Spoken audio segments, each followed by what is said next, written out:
The Pitt Season 2. Why Dr. Robby doesn't want Langdon working in the ER.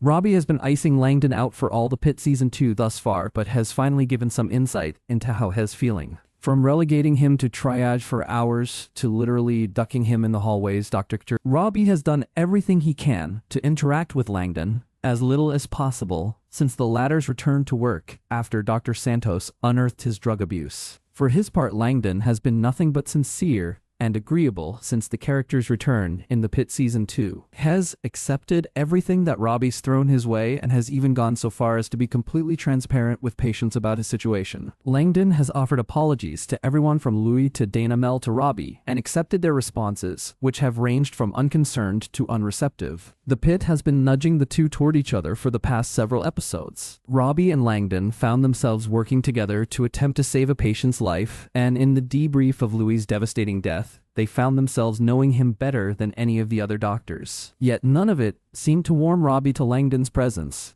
Finally, in episode 7, Langdon jumped into an elevator to receive a patient being medevaced and not realizing Robby was already inside. After apparently riding up in silence, Langdon chose the moment that the sound of the chopper nearly drowned him out to finally clear the air. "I'm sorry. I betrayed your trust.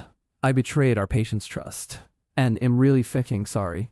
It'll never happen again, I swear." Robby's response is both kinder and even more curt than what he seemed to have been brewing under the surface all this time, which likely made it all the more difficult for Langdon to hear. All Robby had to say was, "I'm glad that you got the help that you need, but I don't know that I want you working in my ER." And that is likely exactly what he means. Given their history, a longer conversation could certainly be had between the two, but while brusque, Robby seemed just as sincere as Langdon in this moment. He doesn't despise Langdon or disbelieve in his recovery, but not all damage can be undone. While he's usually great under pressure and excels at handling delicate moments with patience, Robby's handling of his own emotions is another story, as seen by the glimpses we've had into Robby's love life. And the way he put off this very conversation for as long as possible. Robby both feels things deeply and instinctively pushes those feelings away. Regardless of his current health, Langdon has hurt Robby and broken his trust and friendship. With active efforts on both parts, maybe this could be repaired.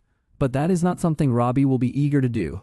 This seems unlikely for a few reasons. For one, regardless of how Robby feels or will continue to feel in the future, the Pitt Season 2 has been frequently undermining his authority. Episode 7 also revealed the reason for the shutdown at Westbridge Hospital, a cyber attack. To protect themselves, Dr. Al-Hashimi single-handedly gave the hospital CEO permission to shut down all the ER's technology. Robby bristled at not having been consulted about this, just as he has at every instance of Dr. Al-Hashimi jeopardizing his role as the unrivaled boss of the ER. Given this trend, Langdon's tenure at the Pitt ultimately may not be up to Robby, especially considering Robby is about to be away for 3 months. In the immediate future, the Pitt is facing another crisis situation akin to the Pitfest shooting in Season 1, where Robby wasn't able to keep Langdon away even in the immediate aftermath of his drug use reveal. With the ER going analog, the Pitt is going to need all hands on deck, including Langdon's.